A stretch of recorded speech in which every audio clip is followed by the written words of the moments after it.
Hi friends, welcome to Nadia Creatives. இன்னைக்கு நம்ம பார்க்க போறது ஒரு சிறுதானிய சத்து மாவு வச்சு நம்ம கஞ்சி எப்படி காச போறோம்னா பார்க்க போறோம். நம்ம ஒரு நாளைக்கு ஒவ்வொரு மசாலா ஐட்டம் நான் அரைக்கிற அந்த ஹெல்தி ட்ரிங்க்ஸ் ஐட்டம் இத வச்சு நான் ஒவ்வொரு நாளும் நம்ம எப்படி வந்து தயார் பண்றோம். அதாவது மசாலா எப்படி தயார் பண்றோம்ன்றத நான் போடல. அந்த மசாலா வச்சு என்னென்ன இன்கிரிடியன்ட்ஸ் வந்து நம்ம சேர்த்து நம்ம இதெல்லாம் வந்து நம்ம ஒரு பொருள் வந்து ரெடி பண்றோம்ன்றதுக்காக தான் இதெல்லாம் வந்து நான் செஞ்சு காட்டிட்டு இருக்கேன் இந்த வீடியோல. இப்போ நல்லா 2 கப் அளவுக்கு, அதாவது நம்ம தண்ணி சொம்பு இருக்கும் இல்லைங்களா, இதுல வந்து 2 சொம்பு அளவு தண்ணி எடுத்துக்கிட்டேன். அதுல வந்து 2 குழிக்கரண்டி அளவு மாவு எடுத்துக்கிட்டேன். இந்த குழிக்கரண்டில 2 குழிக்கரண்டி, அதாவது ஒரு சொம்புக்கு ஒரு குழிக்கரண்டி மாவு இருந்தா கரெக்டான பக்குவமா இருக்கும். இதுக்கு நம்ம இதை வந்து பச்சை தண்ணியிலே அப்படியே சேர்த்துக்க போகிறோம். அடுப்பில் வைக்கிறதுக்கு முன்னாடி பச்சை தண்ணி இருக்கு இல்லைங்களா, அதில் வந்து நம்ம சேர்த்துட்டு கட்டி இல்லாமல் கரைச்சிக்கணும். கட்டி இல்லாமல் கரைச்சிட்டு அதுக்கப்புறமா வந்து நம்ம அடுப்பில் சேர்த்து ஏற்றி நல்லா வந்து கொதிக்க வச்சுக்கலாம். முதல்ல இது கட்டி இல்லாமல் நல்லா கரைச்சிக்கலாம். இப்போ இது நல்லா வந்து கலந்தாச்சு. இப்போ இதில் வந்து நம்ம ஒயிட் சுகர் தான் சேர்த்துக்க போகிறோம். உங்களுக்கு வேணால் நாட்டு சக்கரை வேணால் நாட்டு சக்கரை கூட சேர்த்துக்கலாம். இல்லை சுகர் இருக்கவங்க லைட்டாக வந்து ஒரு அரை ஸ்பூன் உப்பு கூட சேர்த்து காசிக்கலாம், நல்லாயிருக்கும். இதில் ஏலக்காய் பொடி எதுவும் சேர்க்க வேண்டிய அவசியம் இல்லை. ஏன்னா நம்ம மாவு அரைக்கும் போதே இதில் ஏலக்காய் சுக்கு பொடி எல்லாமே சேர்த்து தான் அரைச்சிருக்கோம்.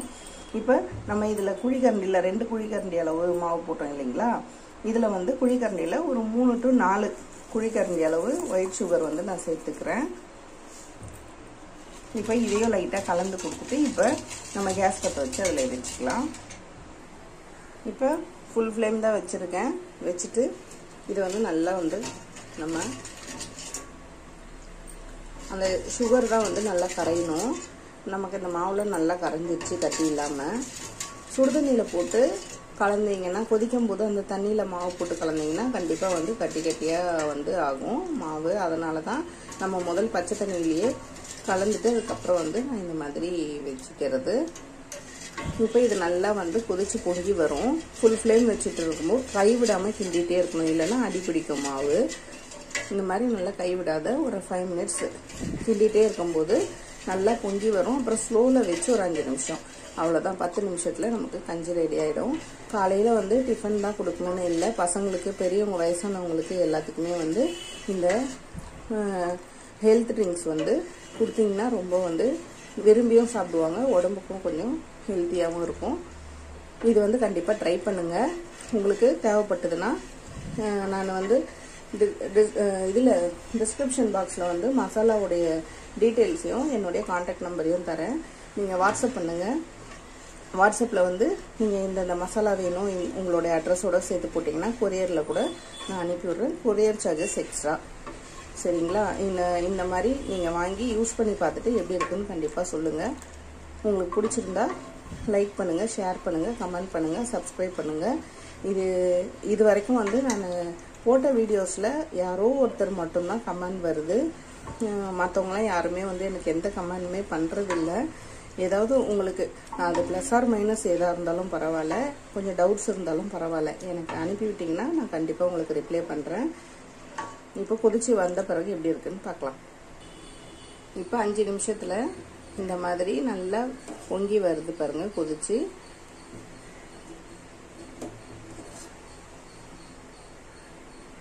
நல்லா திக்காயிருச்சு. உங்களுக்கு வேணும்னா கொஞ்சம் 1.5 கரண்டியாக கூட மாவு போட்டுக்கலாம். நான் வந்து கொஞ்சம் திக்காவே வேணுன்றதுனால நான் கொஞ்சம் 2 கரண்டி மாவு போட்டேன். உங்களுக்கு கொஞ்சம் தண்ணியாக லிக்விடாக வேணும்னா 1.5 கரண்டி கூட மாவு கரெக்டாக இருக்கும். இந்த பாருங்கள், இது வந்து கரெக்டான பதம். நல்லா பொங்கி வருது. இந்த ஸ்டேஜில் நம்ம ஸ்லோ பண்ணிக்கலாம் கேஸை. ஸ்லோ பண்ணிவிட்டு ஒரு 2 to 3 minutes நல்லா ஒரு 5 நிமிஷத்துக்குள்ளே இது கொஞ்சம் கிண்டி விட்டுட்டே இருந்து இறக்கிடலாம். அவ்வளோதான், நமக்கு சத்து மாவு ரெடி ஆயிடுச்சு. இப்போ நல்லா 5 நிமிஷம் வச்சோம், நல்லா கொதிச்சு வருது பாருங்க. இதுதான் கரெக்டான பதம். இப்போ ஆஃப் பண்ணிடலாம். இதுக்கு மேலே வச்சாலும் நமக்கு மேலே பொங்கி வந்துட்டே இருக்கும். அதனால இதோட ஆஃப் பண்ணிடலாம். ஆஃப் பண்ணிவிட்டு நல்லா ஆற வச்சுட்டு ஒரு கப்பில் ஊற்றி குடிச்சு பாருங்கள். ரொம்ப டேஸ்டியாக சூப்பராக இருக்கும். கண்டிப்பாக இதேமாதிரி செஞ்சு பாருங்கள். மாவு வந்து எல்லா இடமும் கிடைக்குது சத்து மாவு. அப்படி இதில் வந்து 38 இன்க்ரீடியன்ட்ஸ் வந்து போட்டு சிறுதானியெல்லாம் போட்டு வந்து நான் வந்து மாவு ரெடி பண்ணியிருக்கேன். அப்படி உங்களுக்கு வேணும்னா கண்டிப்பாக வந்து என்னை காண்டாக்ட் பண்ணுங்கள். வாட்ஸ்அப்பில் மெசேஜ் பண்ணுங்கள். நான் உங்களுக்கு கொரியரில் வந்து மூலமாக அனுப்பி வைக்கிறேன். தேங்க்யூ.